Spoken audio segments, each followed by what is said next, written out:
হরে কৃষ্ণ। আপনাদের সবাইকে আমাদের রাধা কুণ্ডু শ্যামকুণ্ডু গিরিগোবর্ধন চ্যানেল থেকে সুস্বাগতম এবং আগত দীপাবলির শুভেচ্ছা জানিয়ে আমরা বলবো যে আজকে ধনতেরাস আমাদের জীবনে একটি বিশেষ দিন। এই দিনে আমাদের মা লক্ষ্মীর কৃপা আমরা অবশ্যই পেতে পারি কিছু কার্য করলে। তাহলে সেই কাজ আমরা কিভাবে করব, অবশ্যই সেগুলো কি কি কিনলে আমাদের অবশ্যই আমাদের সংসারে আয় উন্নতি হবে এবং মা লক্ষ্মীর কৃপা হবে। তাহলে আমরা আজকে জানবো ধনতেরাস মানে কি। ধনতেরাসের দিনেই কি হয়েছিল? ধনতেরাসের দিনেই আমাদের সেই সমুদ্রে অমৃত মন্থন দ্বারা মা লক্ষ্মী উঠে এসেছিল। এই দিনেই কুবের মাতা লক্ষ্মীকে প্রসন্ন করতে পেরেছিল, মাতা লক্ষ্মী কুবেরকে আশীর্বাদ প্রদান করেছিল। তাই এই দিন এত বিশেষ একটি দিন আমাদের কাছে, অন্তত যে আমরা কি করলে মাতা লক্ষ্মী দেবী খুশি হবে এবং কি কি আমাদের গৃহে কিনে আনলে অল্প টাকার মধ্যে অবশ্যই আমরা আমাদের মা লক্ষ্মীকে সারা জীবনের মতো বেঁধে রাখতে পারবো। তাহলে সেটি কি কি মা? অবশ্যই মাতা লক্ষ্মী আমাদের ধন সম্পদের মালিক, তাই না? অবশ্যই তার পুজো আমরা করে থাকি, তার সাথে কুবেরকেও আমরা পুজো করি। তাহলে এই দিনে কবে কিভাবে আমরা উদযাপন করব? এইবার আমাদের পড়েছে 31শে আশ্বিন, 18ই অক্টোবর ইংরাজি 2025 সাল, বারটা পড়েছে শনিবার। অবশ্যই আমাদের শুভ টাইম কখন এবং কোন টাইমে আমরা এই জিনিসগুলো কিনে আনবো বা আমাদের কি কি লাভবান হবে, তাহলে আমরা জানবো। এই দিন অবশ্যই আমাদের এই 11টার পর থেকে শুভ টাইম হচ্ছে, আমরা 3টে পর্যন্ত পাবো।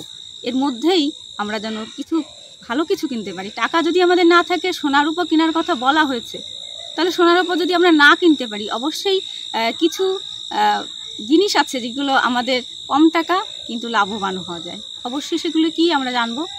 সেটি হচ্ছে ভগবান আমাদের, হয়তো আমাদের দারিদ্রতার মাধ্যম দিয়ে আমরা অনেক কিছু চাই কিন্তু পাচ্ছি না, তাহলে সেগুলো কি? ভগবান শ্রীকৃষ্ণের কৃপা, মা লক্ষ্মীর কৃপায় আমরা জানবো। সেগুলো অল্প টাকার মাধ্যমে এই টাইমের মধ্যে আমরা যেন কিনে মাতা লক্ষ্মীর কাছাকাছি রাখতে পারি।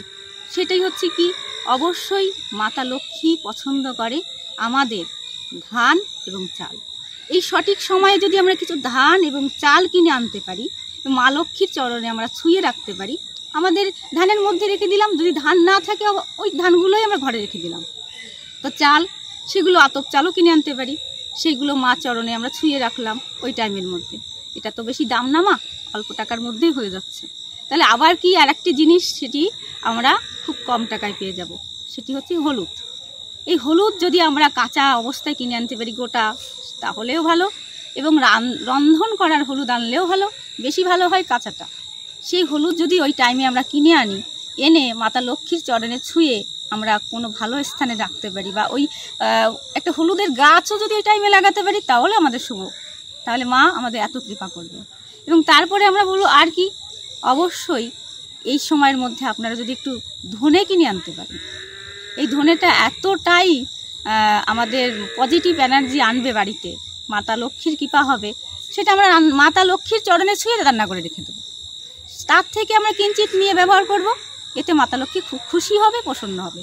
এবং যেটি অবশ্যই যদি পারেন তাকে সেই ফলটি আমাদের ঘরে আনতে হবে, সেটি হচ্ছে শ্রীফল। যে শ্রীফল মাতা লক্ষ্মী খুব প্রসন্ন করেন, তিনি কি? গোটা নারকেল যদি কিনে আনতে পারেন।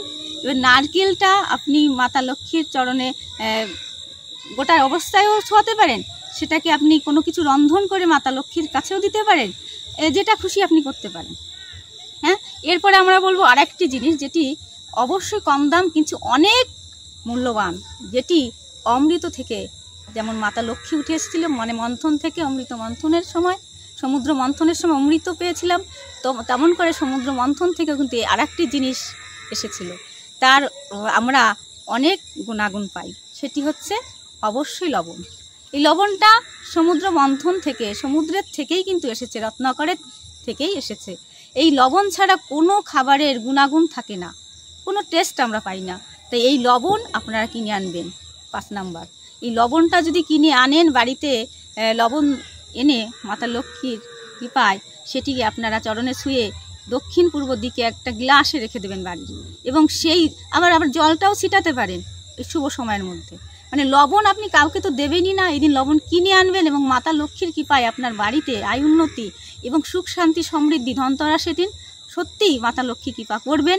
এবং আপনারা যদি মাতা লক্ষ্মীকে প্রসন্ন আরও করতে চান তাহলে কি করবেন, একটু পায়েস রন্ধন করে তার সামনে দিতে হবে।